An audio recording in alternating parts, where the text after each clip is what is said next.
Hello friends, welcome to icon G K अड्डा and this is P के शर्मा। दोस्तों, जैसा कि आप लोगों को पता, हम लोग रेलवे एनटीपीसी का जनरल स्टडीज यानी सामान्य अध्ययन का प्रीवियस ईयर का पेपर देख रहे हैं। और दोस्तों, आपका ये जो पेपर है ये 27 फरवरी 2021 को हुआ था और ये शिफ्ट फर्स्ट का है दोस्तों। और सेट नंबर ये 80 है दोस्तों। इसके पहले 79 सेट का वीडियोज दोस्तों दिया जा चुका है, जाकर के इसे देख लीजिए ताकि आप जीके में ज़्यादा से ज़्यादा स्कोर कर सकें और आप सिलेक्शन पा सकें।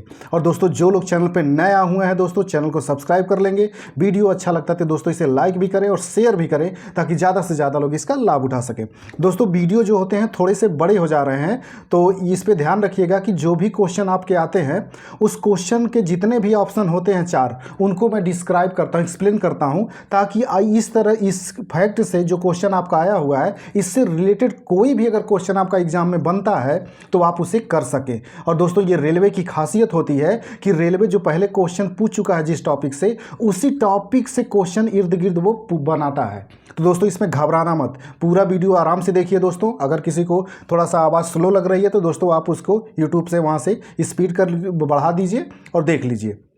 ठीक है दोस्तों, हम आते हैं अपने पहले क्वेश्चन पे। दोस्तों, हमारा पहला क्वेश्चन है दोस्तों इसमें कि प्रकाश संश्लेषण के लिए आवश्यक तत्वों के नाम बताइए। तो दोस्तों, प्रकाश संश्लेषण के लिए जो होते हैं कार्बन डाइऑक्साइड, पानी और सूर्य के प्रकाश की जरूरत होती है।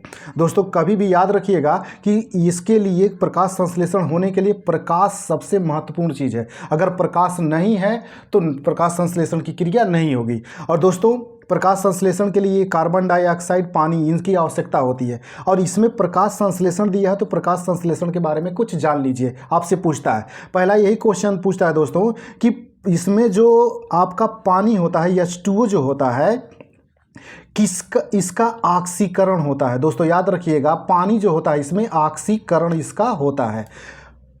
और दोस्तों, जो कार्बन डाइऑक्साइड होता है इसका रिडक्शन होता है। यानी कि दोस्तों, इसको हिंदी में समझ लीजिए कि इसमें दोस्तों ये प्रकाश संश्लेषण की जो क्रिया होती है, इसीलिए इसको रासायनिक अपचयन और उपचयन क्रिया माना जाता है। क्योंकि पानी जो होता है इसका ऑक्सीकरण होता है और ये जो कार्बन डाइऑक्साइड होता है इसका अपचयन होता है। और दोस्तों, ये भी पूछता है कि प्रकाश संश्लेषण क्रिया के बाद दौरान जो ऑक्सीजन निकलती है, जो गैस हम सांस लेते हैं, ये किसकी निकलती है? ये CO2 यानी कार्बन डाइऑक्साइड की होती है कि H2O जो जल होता है उसका ऑक्सीजन होता है? तो ये जो ऑक्सीजन होता है जो हम सांस लेते हैं, ये पानी वाला ही जो अणु होता है H2O, यही H2O में ऑक्सीजन टूट करके बाहर निकलता है। तो दोस्तों याद रखिएगा कि प्रकाश संश्लेषण क्रिया के दौरान जो ऑक्सीजन मुक्त होती है वो जल जो होता है उसी के ऑक्सीजन टूट करके बाहर निकलते हैं।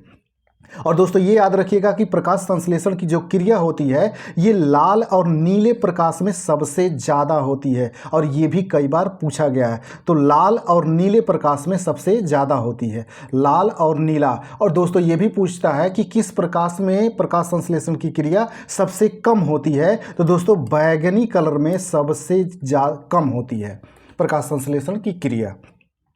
इतना इसके बारे में फैक्ट याद रखिएगा।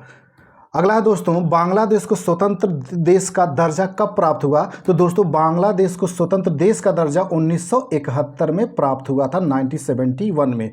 और दोस्तों, ये बांग्लादेश आया है तो बांग्लादेश के बारे में कुछ फैक्ट याद रखिए।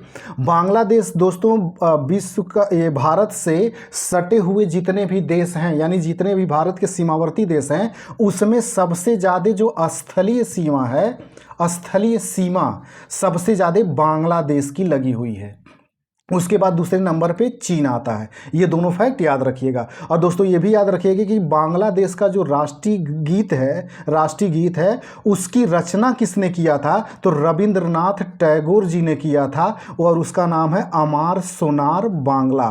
तो दोस्तों, ये अमार सोनार बांग्ला जो थी इसकी रचना रविंद्रनाथ टैगोर जी ने 1905 में वही किया था जब बंगाल का विभाजन किया जा रहा था। तो इतने फैक्ट इसके बारे में याद रखिएगा। और दोस्तों, एक चीज़ और याद रखिएगा कि बांग्लादेश की जो स्वतंत्रता आंदोलन जो चला था, देश की स्वतंत्रता आंदोलन के, इसमें मुख्य भूमिका किसने निभाई थी, जिसे बांग्लादेश का राष्ट्रपिता भी कहा जाता है? उनका नाम था शेख मुजीब। उनका नाम था दोस्तों, पूरी तरह से पूरा मैं नाम बोल दे रहा, उनका नाम था दोस्तों शेख मुजीबुर रहमान मुजीबुर रहमान, ये इनका नाम था और ये बांग्लादेश के स्वतंत्रता संग्राम के मुख्य अगुआ थे और इन्हीं को दोस्तों बांग्लादेश का ही जनक माना जाता, शेख मुजीबुर रहमान को। अगला दोस्तों, हवा में ध्वनि की चाल कितनी होती है? तो दोस्तों हवा में जो ध्वनि की चाल होती है वो 343 मीटर पर सेकेंड होती है। दोस्तों याद रखिएगा, ये 343 जो मीटर पर सेकेंड है ये सामान्य ताप की पर होता है, यानी कि लगभग 21 से 25 डिग्री सेंटीग्रेड टेम्परेचर पर इसकी इतनी चाल होती है। और दोस्तों ये भी याद रखिएगा, जैसे जैसे तापमान बढ़ते जाता है वैसे वैसे ध्वनि की चाल भी बढ़ते जाती है, तो इसको याद रखिएगा। और ये जो दिया गया है 343, ये 21 से 25 डिग्री सेंटीग्रेड पर इसकी चाल होती है। अगला दोस्तों, और दोस्तों ये भी याद रखिएगा, कहीं कहीं 330 दिया रहता है, 330 मीटर पर सेकेंड इसका दिया रहता है, तो ये 300 मीटर पर सेकेंड जो होता है ये 19 से लगभग 20 डिग्री सेंटीग्रेड पर होता है। अगला दोस्तों, इनमें से कौन सी अंतःस्रावी ग्रंथि नहीं है? दोस्तों अंतःस्रावी ग्रंथि नहीं है, तो लार ग्रंथियां जो होती हैं ये अंतःस्रावी ग्रंथियां नहीं होती हैं। और दोस्तों याद रखिएगा कि अंतःस्रावी जो ग्रंथियां होती हैं इनकी संख्या जो है दोस्तों ये मूल रूप से 4 प्रकार की होती हैं, 4। तो इसमें से दोस्तों ये थायराइड तो दिया गया है, अधिवृक्क दिया गया है और पिनियल दिया गया है। इसके अलावा ये जो 3 होती हैं, अब इसके बाद 4 और होती हैं, तो टोटल मिलाकर के 7 हो जाती हैं। तो एक जो होती है दोस्तों पीयूष ग्रंथि होती है। इसी पीयूष ग्रंथि को दोस्तों इंग्लिश में पिट्यूटरी ग्लैंड भी कहते हैं और इसी को मास्टर ग्रंथि भी कहा जाता है। और ये कई बार पूछा गया है कि किस ग्रंथि को मास्टर ग्रंथि कहा जाता है, तो पीयूष ग्रंथि को, जिसे इंग्लिश में पिट्यूटरी ग्रंथि कहते हैं। और दोस्तों एक होता है थाइमस, और दूसरा होता है दोस्तों ये पैराथायराइड होता है, पैराथायराइड। दोस्तों जिस तरह से ये थायराइड है, ये थायराइड ग्रंथि होती है, इसी के बीच में ये होती है ग्रंथियाँ, इन्हीं को पैराथायराइड कहते हैं, ये भी अंतःस्रावी होती है। और एक होती है दोस्तों अग्न्याशय, जिसके बारे में आप लोग अच्छे से जानते होंगे, यही अग्न्याशय पेनक्रियाज है जिससे इंसुलिन का सिक्रीशन होता है। तो दोस्तों ये कुल मिलाकर के 7 होती हैं अंतःस्रावी ग्रंथियाँ, जो यहाँ पे 3 दी गई हैं और बाकी जो मैंने बताया पीयूष ग्रंथि हो गई, थाइमस हो गई, पैराथायराइड हो गई और अग्न्याशय हो गई, इनके बारे में याद रखिएगा दोस्तों। अगला है दोस्तों, निम्नलिखित में से कौन सा मानव की आहार नाल का हिस्सा नहीं है? तो दोस्तों मानव की आहार नाल का जो हिस्सा नहीं है वो श्वास नली जो होता है दोस्तों, ये मानव की आहार नाल का हिस्सा नहीं है। दोस्तों ये याद रखिएगा कि मनुष्य का जो आहार नाल होता है उसका हिस्सा कौन कौन होता है? तो दोस्तों उसमें हिस्सा जो चलता है, एक होता है दोस्तों पहला मुख गुहा होता है, मुख गुहा। और मुख गुहा के बाद दोस्तों होता है ये ग्रास नली, ये होती है ग्रास नली। फिर ग्रास नली के बाद दोस्तों होती है इसमें छोटी आंत, जो होती है छोटी आंत होती है। फिर छोटी आंत के बाद दोस्तों होता है ये आपकी बड़ी आंत। और दोस्तों ये जो छोटी आंत है, ये बड़ी आंत, जैसे छोटी आंत के 3 भाग होते हैं, बड़ी आंत के 2 भाग होते हैं। जैसे बड़ी आंत के 2 भाग होते हैं, एक को बोलते हैं बृहदांत्र और एक को बोलते हैं दोस्तों मलाशय, जो आपका दिया गया है। तो याद रखिएगा दोस्तों, मुख गुहा होता है, फिर ग्रासनली होती है, फिर छोटी आंत होती है, फिर बड़ी आंत। ये मुख्य रूप से 4 जो होती हैं ये आपकी मानव की आहार नाल का हिस्सा होती हैं, तो इनको याद कर लीजिएगा दोस्तों। और इसमें श्वास नली इसका हिस्सा नहीं होता है। अगला दोस्तों, निम्नलिखित में से कौन सा वर्णक फलों और सब्जियों के रंगों के निर्धारण के लिए जिम्मेदार है? तो दोस्तों इसमें जो एंथोसाइनिन है, एंथोसाइनिन ये जो होता है फलों और सब्जियों में वर्णकों का निर्धारण होता है। दोस्तों ये समझ लीजिए कि ये वर्णक का निर्धारक क्या होता है। जैसे वर्णक मतलब कलर का निर्धारण, जैसे देखेंगे आप दोस्तों आम जो होता है वो जब पकता है तो वो पीला हो जाता है, इसी तरह से टमाटर जब पकता है तो वो लाल हो जाता है। और इसी तरह से गाजर देखेंगे दोस्तों तो एक का बैगनी कलर होता है डार्क, एक का होता है नारंगी कलर का। तो ये किसके कारण होते हैं? ये वर्णक जो होते हैं तो ये मूल रूप से एंथोसाइनिन होता है और ये अलग अलग फलों सब्जियों में अलग अलग पाए जाते हैं। और ये आपसे क्वेश्चन पूछता है दोस्तों, तो इसको याद रखिए।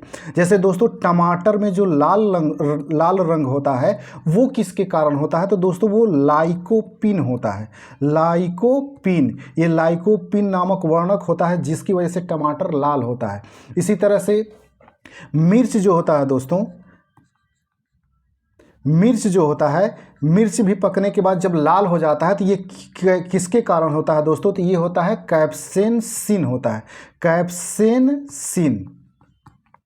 और इसी तरह से दोस्तों जो गाजर, नारंगी रंग का जो गाजर होता है, जो गाजर होती है, एक आपने देखा होगा नारंगी रंग का गाजर होता है, उसमें जो नारंगी रंग आता है गाजर में दोस्तों, वो किस कारण से होता है? तो वो होता है आपका कैरोटीन के कारण। कैरोटीन, कैरोटीन नामक वर्णक होता है जिसके कारण ये होता है। और दोस्तों आपने देखा होगा कि आलू कभी कभी होता है कि उसका एक हिस्सा जो होता है वो हरा होता है, तो ये जो आलू का हरा हिस्सा होता है ये किसके कारण होता है? तो ये सोलेनिन के कारण होता है, सोलेनिन। तो दोस्तों इतना ये आप फैक्ट याद रखेंगे, ये आपसे कई बार पूछता है। दोस्तों इसमें और भी कई चीज़ें हैं, तो जब आपको मैं प्रैक्टिस सेट पढ़ाऊंगा और टॉपिक वाइज जब पढ़ाऊंगा साइंस का, तो उसमें पूरी तरह से जितने भी होते हैं, चाहे पपीते का हो गया, फिर बाकी और भी जितने होते हैं उनके बारे में पूरे डिटेल्स में पढ़ाया जाएगा। अगर यहाँ ज़्यादा बताने लगा दोस्तों तो आपका वीडियोज़ काफ़ी लंबा हो जाएगा, इसके लिए यहाँ पे इतना ही काफ़ी है। अगला दोस्तों, निम्नलिखित में से कौन सा MS ऑफिस सूट का हिस्सा नहीं है? तो दोस्तों इसमें जो MS ऑफिस सूट का हिस्सा नहीं है वो प्रोजेक्ट जो होता है MS ऑफिस सूट का हिस्सा नहीं है। और दोस्तों ये आपके NTPC में कई बार रिपीट हो चुका है क्वेश्चन, तो इसको याद कर लीजिएगा और रट्टा मार जाइएगा। अब दोस्तों ये याद रखिएगा कि आपका जो MS ऑफिस सूट दिया गया है तो उसके बारे में जान लीजिए कि MS ऑफिस जो सॉफ्टवेयर होता है वो एक पैकेज होता है, उसमें कई चीज़ें शामिल होती हैं। तो उसमें जो मुख्य जितने भी सूट होते हैं उसके बारे में आप जान लीजिए। जैसे कि आप एक होता है दोस्तों इसमें MS एक्सेल, MS एक्सेल होता है, MS एक्सेल होता है। इसी तरह से दोस्तों इसी में एक MS पावर पॉइंट होता है, पावर पॉइंट ये भी इसका हिस्सा है। इसी तरह से दोस्तों इसमें MS एक्सेस होता है, MS एक्सेस होता है, EXCESS एक्सेस होता है। इसी तरह से दोस्तों इसी में MS वर्ड होता है, MS वर्ड WORD वर्ड होता है। इसी तरह से दोस्तों इसी में MS आउटलुक होता है, MS outlook, MS out look होता है। इतना ही दोस्तों इसके बारे में याद रखिएगा कि MS ऑफिस सूट का ये हिस्सा है और ये कई बार पूछा गया है। तो जितना भी मैंने बताया, MS वर्ड हो गया, MS एक्सेस हो गया, MS एक्सेल हो गया, MS पावर पॉइंट हो गया और MS आउटलुक हो गया, ये सब इसके MS ऑफिस सूट के हिस्सा हैं। और दोस्तों याद रखिएगा यहाँ पे MS का मतलब है माइक्रोसॉफ्ट। MS का फुल फॉर्म भी आपसे पूछ लेता है कि MS एक्सेल में MS का फुल फॉर्म क्या होता है? तो ये माइक्रोसॉफ्ट, वही माइक्रोसॉफ्ट कंपनी जो सॉफ्टवेयर को डेवलप करती है यानी बनाती है। तो इसके बारे में पूरी तरह से ये लिख लीजिएगा और याद भी कर लीजिएगा क्योंकि ये कई बार पूछा गया, तो वेरी इंपॉर्टेंट क्वेश्चन है। और दोस्तों जो लोग चैनल पर नया हुए हैं चैनल को सब्सक्राइब कर लेंगे, वीडियो अच्छा लगता है तो इसे लाइक भी करें और शेयर भी करें दोस्तों, ताकि ज़्यादा से ज़्यादा लोग इसका लाभ उठा सकें। अगला दोस्तों, गुरुत्वाकर्षण का नियम किसके द्वारा प्रतिपादित किया गया था? तो दोस्तों गुरुत्वाकर्षण का जो नियम दिया गया था वो आइजैक न्यूटन ने दिया था। वही न्यूटन ने जो दोस्तों गति के 3 नियम इन्होंने दिया है, गति के 3 जो नियम इन्होंने दिया है ये भी आइजैक न्यूटन ने ही दिया है।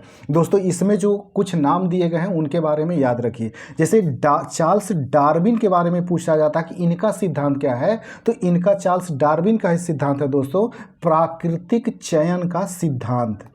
ये याद रखिएगा, ये कई बार इसी नाम से ही पूछता है कि चार्ल्स डार्विन, ये प्राकृतिक जो चयन का सिद्धांत है किसने दिया था दोस्तों? तो प्राकृतिक जो चयन है, प्राकृतिक चयन का सिद्धांत जो दिया था वो चार्ल्स डार्विन ने किया था। और दोस्तों अल्बर्ट आइंस्टीन के बारे में भी आपसे क्वेश्चन पूछता है, तो आइंस्टीन के बारे में याद रखिए कि आइंस्टीन ने 2 सिद्धांत दिया था। एक था इनका सापेक्षता का सिद्धांत, सापेक्षता का सिद्धांत, और दूसरा इनका था दोस्तों प्रकाश वैद्युत प्रभाव का सिद्धांत, प्रकाश वैद्युत प्रभाव। तो दोस्तों ये प्रकाश वैद्युत प्रभाव जो था इसी के लिए इनको नोबेल पुरस्कार मिला था। और आपसे कई बार पूछा जाता है कि अल्बर्ट आइंस्टीन को किसके लिए नोबेल पुरस्कार मिला था? तो प्रकाश वैद्युत प्रभाव के लिए नोबेल पुरस्कार दिया गया था। और सापेक्षता का जो सिद्धांत था वो भी अल्बर्ट आइंस्टीन ने दिया था। और दोस्तों ये गैलीलियो जो है ये पूछा जाता है कि टेलीस्कोप का खोज किसने किया था? तो टेलीस्कोप का जो खोज माना जाता है वो आप गैलीलियो को माना जाता है। अगला दोस्तों, कंप्यूटर भाषा में एमबी निम्नलिखित में से किसका संक्षिप्त रूप है? तो दोस्तों एमबी आप सभी लोग जानते होंगे कि ये जो है दोस्तों मेगाबाइट का है। दोस्तों यहाँ पे कंफ्यूज मत होना, ये कंफ्यूज करने के लिए दिया है, मेगाबिट भी दिया हुआ है। तो मेगाबिट नहीं, मेगाबाइट होता है ये एमबी का, मेगाबाइट होता है, इसको याद रखिएगा। इसका मैं एक बार क्रम फिर से बोल दे रहा हूँ दोस्तों, याद रखिएगा। पहले दोस्तों होता है केबी, किलोबाइट होता है, केबी होता है किलोबाइट, केबी के बाद होता है दोस्तों एमबी मेगाबाइट, फिर इसके बाद होता है दोस्तों जीबी गीगाबाइट, गीगाबाइट के बाद दोस्तों टीबी होता है जिसे टेराबाइट कहते हैं, इसके बाद होता है दोस्तों पीबी जिसे दोस्तों पेटाबाइट कहते हैं, फिर दोस्तों होता है ईबी जिसे एक्साबाइट कहते हैं, फिर इसके बाद होता है दोस्तों जेडबी, इसे जेट्टाबाइट बोलते हैं, इसके बाद होता है दोस्तों वाईबी जिसे ओट्टाबाइट बोलते हैं, और यही ओट्टाबाइट जो होता है सबसे बड़ी कंप्यूटर डेटा मापने की इकाई होती है। तो इसको याद रखिएगा, ये क्रम कई बार आपसे पूछा जा चुका है कि कौन इसमें सबसे बड़ा है या किसके बाद, ये क्रम भी पूछ लेगा दोस्तों। तो क्रम भी इसको अच्छे से याद कर लीजिएगा, कहीं लिख लीजिएगा, ये बार बार आपके एनटीपीसी में पूछ रहा है। अगला है दोस्तों, आवर्त सारणी पर मौजूद पहला तत्व कौन सा है? तो दोस्तों आवर्त सारणी पर मौजूद जो पहला तत्व है वो हाइड्रोजन है। और दोस्तों हाइड्रोजन क्यों पहला है इसको भी जान लीजिए, क्योंकि जो आवर्त सारणी में चार्ट बनाए गए हैं दोस्तों, उस चार्ट का जो निर्माण किया गया है वो परमाणु क्रमांक के आधार पे, जो परमाणु होते हैं उन परमाणुओं के क्रमांक के आधार पर किया गया है, परमाणु भार के आधार पे नहीं किया गया। तो हाइड्रोजन का परमाणु क्रमांक 1 होता है, तो ये पहले नंबर पे आ जाता है, इसी वजह से ये पहला तत्व हाइड्रोजन ही है। अगला क्वेश्चन है दोस्तों, इसमें निम्नलिखित में से कौन सा हार्मोन गर्भाशय के संकुचनों और गर्भाशय ग्रीवा के विस्तारण को उत्तेजित करता है? तो दोस्तों ये जो होता है आपका ऑक्सीटोसिन होता है। ऑक्सीटोसिन हार्मोन जो होता है दोस्तों, ये गर्भाशय को संकुचित करता है और गर्भाशय ग्रीवा के फैलाता भी है। और दोस्तों ऑक्सीटोसिन का ही इस्तेमाल किया जाता है। आपने देखा होगा जो जानवर होते हैं उनको ज़्यादा से ज़्यादा दूध निकालने के लिए ऑक्सीटोसिन का इंजेक्शन की दिया जाता है गाय और भैंसों को।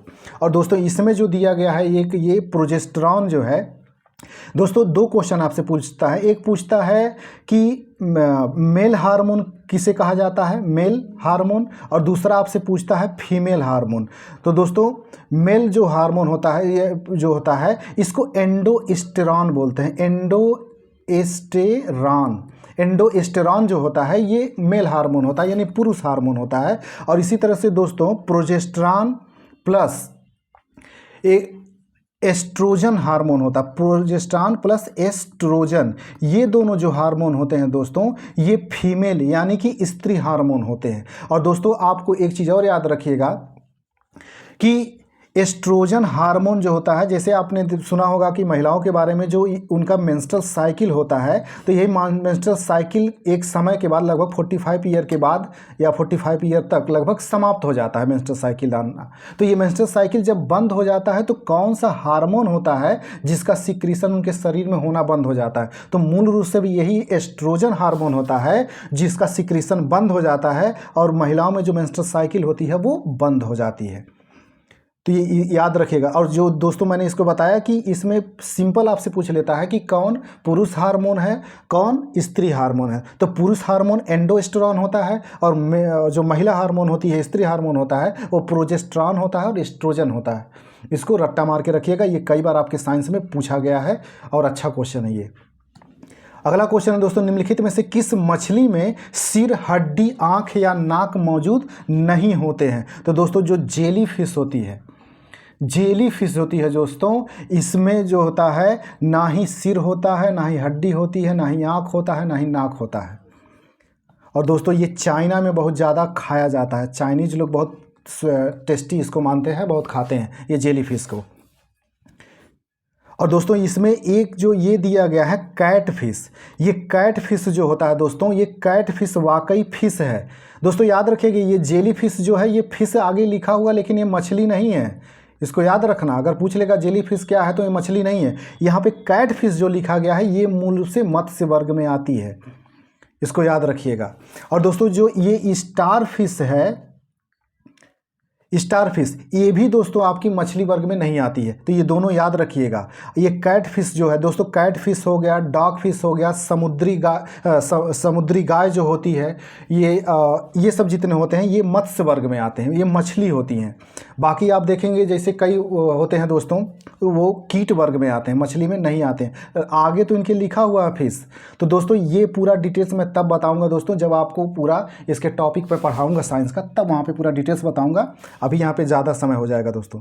अगला दोस्तों, इनमें से किसे नाभिकीय भौतिकी के जनक के रूप में जाना जाता है? तो दोस्तों नाभिकीय भौतिकी के जनक के रूप में जो जाना जाता है वो रदरफोर्ड को जाना जाता है। और दोस्तों ये एनटीपीसी में आपका फिर रिपीटेड क्वेश्चन हो गया, ये एक बार और पूछा जा चुका है। और दोस्तों इसके साथ साथ ये भी याद रखिएगा कि आपसे कई बार क्वेश्चन ये पूछ लेता है कि इलेक्ट्रॉन की खोज किसने किया, प्रोटॉन की खोज किसने किया और न्यूट्रॉन की खोज किसने किया। तो दोस्तों इलेक्ट्रॉन की खोज जो किया है वो जे थॉमसन ने किया है।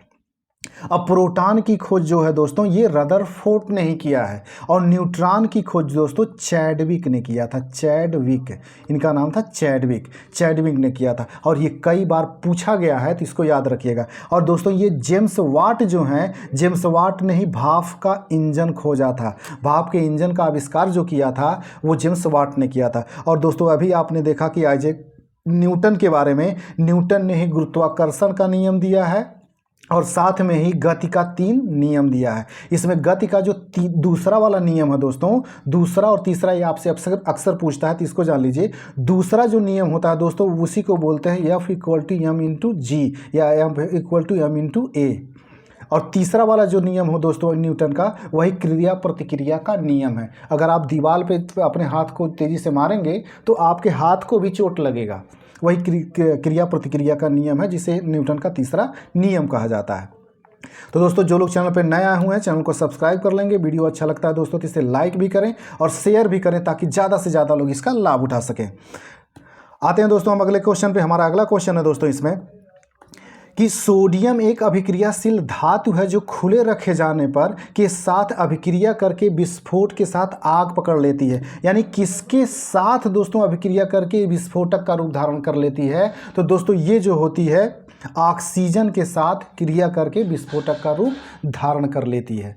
इसलिए ये जो होती है सोडियम को खुले में नहीं रखा जाता है। अगला क्वेश्चन है दोस्तों इसमें कि भारतीय नदी प्रणाली के मुख्यतः कितने प्रकार मौजूद हैं? तो दोस्तों भारतीय जो नदी प्रणाली है इसके मुख्यतः 2 प्रकार मौजूद हैं। अब दोस्तों ये भी जान लीजिए कि ये 2 प्रकार हैं कौन। तो दोस्तों भारत का आप जब मैप देखेंगे तो भारत के मैप में देखेंगे तो 2 तरह की नदियाँ होती हैं। एक तो हिमालय से जो निकलती हैं नदियाँ, उनके बारे में, हिमालय से निकलने वाली जो नदियां हैं वो। और दूसरा ये होता है दोस्तों ये प्रायद्वीपीय भारत में निकलने वाली जो नदियां होती हैं। तो भारत में जो भारतीय जो नदी प्रणाली है वो 2 प्रकार की है। और इसमें जो 2 प्रकार, एक हो गया दोस्तों हिमालय की नदियां और दूसरा जो हो गया दोस्तों प्रायद्वीपीय नदियां। तो दोस्तों हिमालय से निकलने वाली जो नदियां हैं यानी हिमालय नदी जो प्रणाली है उसके अंतर्गत जैसे गंगा का हो गया, यमुना का हो गया, रामगंगा हो गया, गोमती हो गई, घाघरा हो गई। फिर इधर से दोस्तों ये ब्रह्मपुत्र भी है। उधर दोस्तों देखेंगे झेलम है, चिनाव है, रावी है, सतलज है, ये नदियां हो गई। इसी तरह से दोस्तों दक्षिण प्रायद्वीपीय नदियों के बारे में देखेंगे तो प्रायद्वीपीय नदियों में जैसे महानदी हो गई, गोदावरी हो गई, कृष्णा हो गई, कावेरी हो गई, वैगई हो गई, ये नदियां इसमें शामिल होती हैं। तो ये भारतीय नदी प्रणाली जो है 2 प्रकार की होती है, एक हिमालयी नदी प्रणाली और एक प्रायद्वीपीय नदी प्रणाली। अगला दोस्तों फॉरवर्ड ब्लॉक पार्टी के संस्थापक कौन थे? तो दोस्तों फॉरवर्ड ब्लॉक पार्टी के संस्थापक जो थे सुभाष चंद्र बोस थे। और दोस्तों याद रखिएगा ये फॉरवर्ड ब्लॉक पार्टी के बारे में कई बार क्वेश्चन पूछा गया है, आगे भी पूछा जाएगा, क्योंकि ये काफ़ी इंपॉर्टेंट है और कई बार पूछा जाता है। दोस्तों ये भी पूछता है कि इसकी स्थापना सुभाष चंद्र बोस ने कब किया था? तो 1939 में किया था। दोस्तों इसके पहले एक कहानी जान लीजिए कि वो भी कई बार पूछता है कि इसके पहले 2 अधिवेशन हुआ था। 1938 में भी कांग्रेस का अधिवेशन एक हुआ था और 1939 में एक अधिवेशन हुआ था।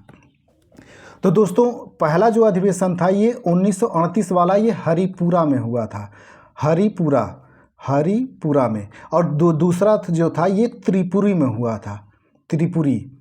और दोस्तों आपसे ये भी पूछता है कि ये त्रिपुरी है कहाँ, तो त्रिपुरी जो है दोस्तों ये एमपी में है। दोस्तों हुआ क्या था, त्रिपुरी में गांधी जी ने अपने एक कैंडिडेट को उठाया था जिनका नाम था पुरुषोत्तम दास टंडन। पुरुषोत्तम दास टंडन, तो पुरुषोत्तम दास जो टंडन थे दोस्तों, इनको पराजित कर दिया था सुभाष चंद्र बोस ने अध्यक्षता के लिए जो अप्लाई किया था। तो गांधी जी इसी वजह से नाराज थे। तो कार्यकारिणी जो बनानी थी कांग्रेस की, उसकी वजह से गांधी जी ने कहा था सुभाष चंद्र बोस की कि आप अपनी मर्जी से बना लीजिए। इसी के बाद सुभाष चंद्र बोस जी ने क्या किया था, गांधी जी का सम्मान रखने के लिए इन्होंने कांग्रेस को छोड़ दिया था, अध्यक्षता पद से इस्तीफा दे दिया था। और इसी के बाद जाकर के इसी 1939 में ही उन्होंने फॉरवर्ड ब्लॉक की स्थापना किया था। तो दोस्तों याद रखिएगा 1938 का जो हरिपुरा अधिवेशन हुआ था और 1939 का जो त्रिपुरी अधिवेशन हुआ था, इसके दोनों अध्यक्ष जो माने जाते हैं चुने गए थे वो सुभाष चंद्र बोस ही चुने गए थे। लेकिन सुभाष चंद्र बोस ही 1939 में इसकी 39 वाला जो है इसकी अधिवेशन की अध्यक्षता से त्यागपत्र दे दिया था। अगला दोस्तों, भारत जल प्रभाव शिखर सम्मेलन 2019 का आयोजन किस शहर या राज्य में किया गया था? तो दोस्तों इसका जो आयोजन किया गया था वो दिल्ली में किया गया था। और दोस्तों ये करंट का क्वेश्चन था। दोस्तों जो लोग चैनल पर नए आए हुए हैं चैनल को सब्सक्राइब कर लेंगे, वीडियो अच्छा लगता है तो इसे लाइक भी करें और शेयर भी करें ताकि ज़्यादा से ज़्यादा लोग इसका लाभ उठा सकें। अगला दोस्तों, इनमें से किस दिन को भारत के सभी कॉलेजों में सशस्त्र बल झंडा दिवस के रूप में मनाया जाता है? तो दोस्तों सशस्त्र बल झंडा दिवस जो आपका मनाया जाता है ये 7 दिसंबर को मनाया जाता है। और दोस्तों ये क्वेश्चन बिल्कुल ही अलग है, तो इसको रट्टा मार के रखिएगा। ऐसे क्वेश्चन जो बिल्कुल डिफरेंट होते हैं, जो आपके एग्जाम के लगता है कि ये आएंगे ही नहीं, वो आ जाते हैं, तो ऐसे क्वेश्चन को हमेशा तैयार करके रखिए। अगला दोस्तों, वह मुद्रा कौन सी है जिसका दुनिया भर में सर्वाधिक व्यापार किया जाता है? तो दोस्तों सबसे ज़्यादा व्यापार अमेरिकी डॉलर में ही होता है। और दोस्तों ये यूरो मुद्रा के बारे में जान लीजिए कि जो यूरोपीय यूनियन के सदस्य हैं, यूरोपीय यूनियन जो ब्रिटेन का एक संगठन है यूरोपीय यूनियन, जिसमें टोटल 27 सदस्य हैं, इसमें से 27 में से 19 सदस्य देशों की ये मुद्रा है, ये याद रखिएगा। अगला दोस्तों, ए प्राइम मिनिस्टर टू रिमेंबर नामक उपन्यास के लेखक कौन हैं? तो दोस्तों इसके जो लेखक थे वे एडमिरल सुशील कुमार थे। अगला दोस्तों, भारतीय राष्ट्रवाद एक संभ्रांत घटना है जो वकीलों या डॉक्टरों तथा जमींदारों द्वारा उपजाई गई थी, यह किसका कथन है? तो दोस्तों ये जो कथन था ये गांधी जी का कथन था। और दोस्तों ऐसे कथन वाले जो क्वेश्चन होते हैं काफ़ी टफ होते हैं, तो इनको रट्टा मारने की कोशिश करिएगा। अगला दोस्तों, खाद्य सुरक्षा के क्षेत्र में अमर्त्य सेन द्वारा जोड़ा गया एक नया आयाम क्या है? तो दोस्तों खाद्य सुरक्षा के क्षेत्र में जो अमर्त्य सेन जो अर्थशास्त्री हैं, इन्होंने एक आयाम जोड़ा था अधिकार का। अब दोस्तों यहाँ पे अमर्त्य सेन आए हुए हैं तो इनके बारे में जान लीजिए। इनके बारे में कई क्वेश्चन बनते हैं कि अमर्त्य सेन को दोस्तों इन्हें नोबेल पुरस्कार मिला हुआ है, तो ये भी पूछता है कि अमर्त्य सेन को किस क्षेत्र में नोबेल पुरस्कार मिला है? तो इनको अर्थशास्त्र में नोबेल पुरस्कार मिला था।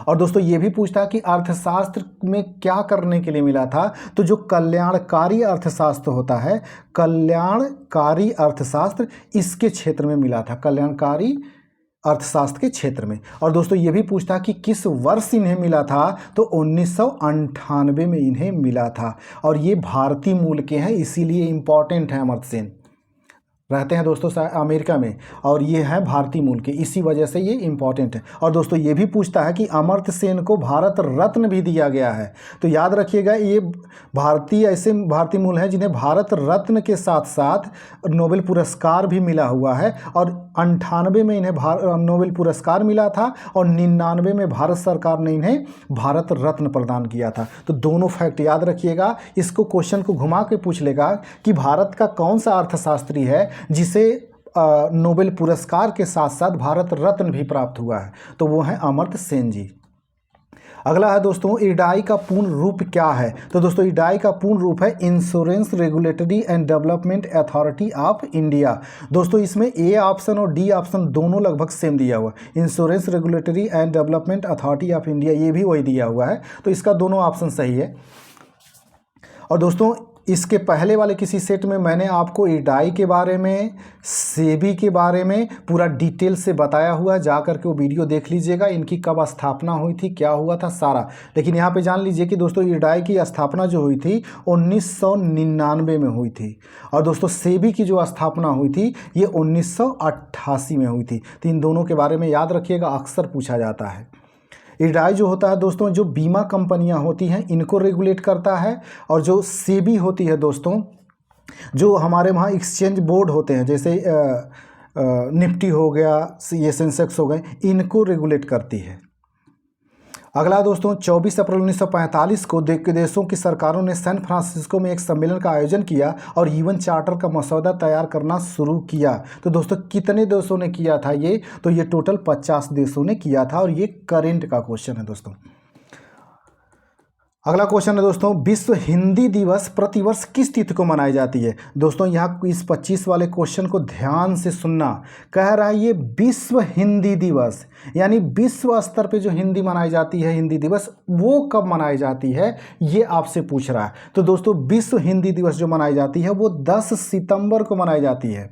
कब? 10 सितंबर को मनाई जाती है। और दोस्तों ये एक राष्ट्रीय भी मनाया जाता है, राष्ट्रीय हिंदी दिवस मनाया जाता है। तो वो मनाया जाता है कब? 14 सितंबर को।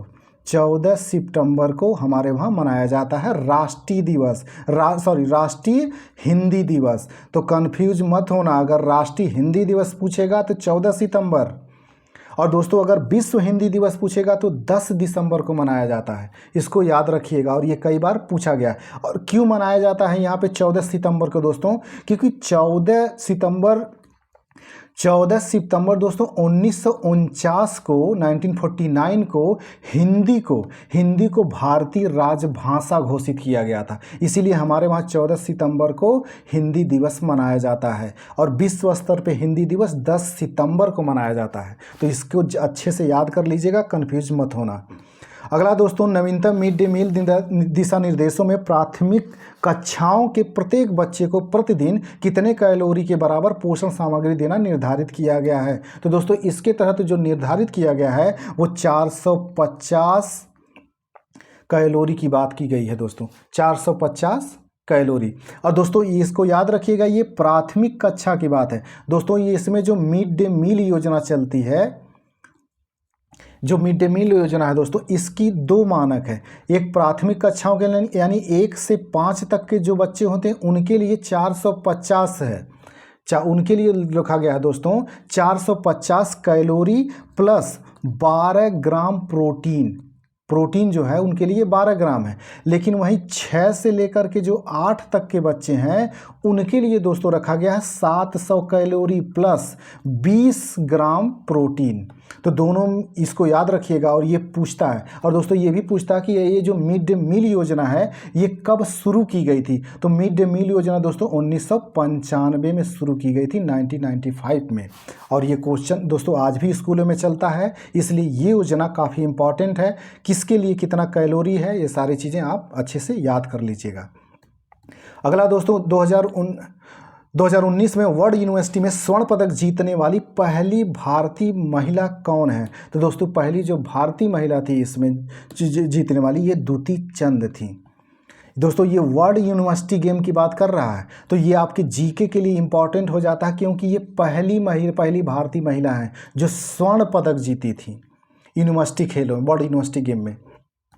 अगला दोस्तों, ब्रिटिश भारत में पहले राष्ट्रवादी क्रांतिकारी आंदोलन का आरंभ कहाँ से हुआ। तो दोस्तों पहला जो माना जाता है ये बंगाल से माना जाता है। दोस्तों सबसे पहले भारत में जो राष्ट्रीयता की शुरुआत हुई, देश के प्रति जो भावना जगी देश की स्वतंत्रता के लिए, वो बंगाल में सबसे पहले फैली थी। और यही कारण है कि अंग्रेज जो थे बंगाल से ही सबसे ज़्यादा परेशान थे, इसीलिए यहाँ पे क्रांतिकारी आंदोलन भी संगठन जो थे और क्रांतिकारी आंदोलनकारी बंगाल में ही सबसे ज़्यादा थे। तो दोस्तों याद रखिएगा 1860 से लेकर के लगभग 1870 का जो दशक था, इसी दौरान सबसे ज़्यादा बंगाल में राष्ट्रवादी विचारधारा का उभरना शुरू हुआ था। और यही कारण है कि 1905 में कर्जन जो है बंगाल का विभाजन भी करता है, ताकि राष्ट्रीय आंदोलन का जो यहाँ पे प्रसार हो रहा है वो कम से कम हो सके और इनके राष्ट्रवादी विचारों को तोड़ा जा सके।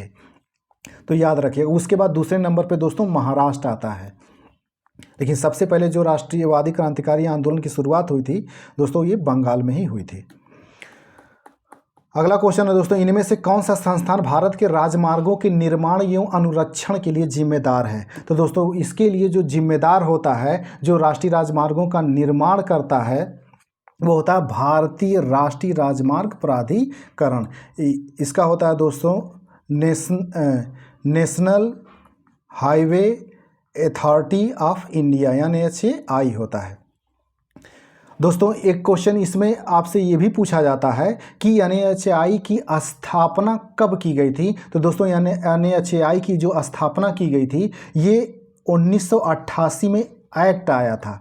दोस्तों याद रखें, ये एक्ट है, यानी अधिनियम जो आया था, एक्ट आया था 1988 में, और इसका निर्माण किया गया था 1995 में।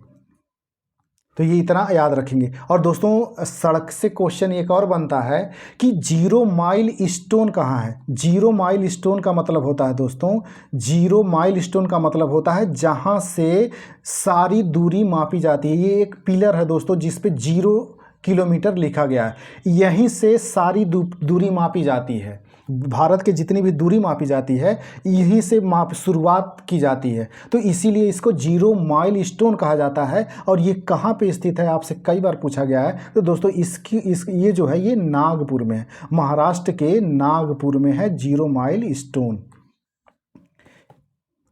ये कई बार पूछा गया, तो इसको रट्टा मार के रखिएगा। अगला दोस्तों, केंद्र सरकार की प्रसाद योजना किस पर केंद्रित है? तो दोस्तों जो प्रसाद योजना थी, ये तीर्थ स्थलों के विकास से संबंधित थी, और ये भी कई बार पूछा गया है प्रसाद योजना के बारे में, तो इसको भी याद रखिएगा। और दोस्तों इसकी शुरुआत कब हुई थी? तो दोस्तों इसकी शुरुआत जो हुई थी 2014-15 मानी जाती है। दोस्तों जो लोग चैनल पे नए आए हुए हैं, दोस्तों चैनल को सब्सक्राइब कर लेंगे। वीडियो अच्छा लगता है तो इसे लाइक भी करें और शेयर भी करें, ताकि ज़्यादा से ज़्यादा लोग इसका लाभ उठा सकें। अगला क्वेश्चन है दोस्तों, सड़क परिवहन एवं राजमार्ग मंत्रालय के अनुसार भारत के कुल सड़क यातायात का कितना प्रतिशत राष्ट्रीय राजमार्ग पर निर्भर है? तो दोस्तों हमारे वहाँ जो सड़क यातायात है वो सबसे ज़्यादा होता है, लगभग 40% होता है। जो सड़क परिवहन राजमार्ग मंत्रालय के अनुसार उस समय डेटा जो आया हुआ था, सड़क यातायात पे, खासकर राष्ट्रीय राजमार्ग जो हैं उस पे 40% का, यातायात का कुल 40% हिस्सा जो है ये राष्ट्रीय राजमार्गों द्वारा होता है। अगला है दोस्तों, और वर्तमान में भी लगभग यही है इसका। अगला दोस्तों, निम्नलिखित में से कौन सा विभिन्न राष्ट्रों द्वारा उनकी अर्थव्यवस्थाओं को मजबूत करने के लिए गठित एक आर्थिक समूह नहीं है? दोस्तों कह रहा आर्थिक समूह नहीं है। तो दोस्तों इसमें याद रखिएगा, जो आर्थिक समूह नहीं, L8 जो है ये आर्थिक समूह नहीं है। बाकी सार्क हो गया, G7 हो गया, G20 हो गया, ये सब जितने हैं ये अर्थव्यवस्थाओं को मजबूत करने के लिए गठित किए गए संगठन हैं, इसलिए ये आर्थिक समूह के अंतर्गत आते हैं। दोस्तों इसमें जो इम्पोर्टेंट है वो है आपका सार्क, जिसमें भारत भी शामिल है। तो इस सार्क से आपसे क्वेश्चन पूछता है।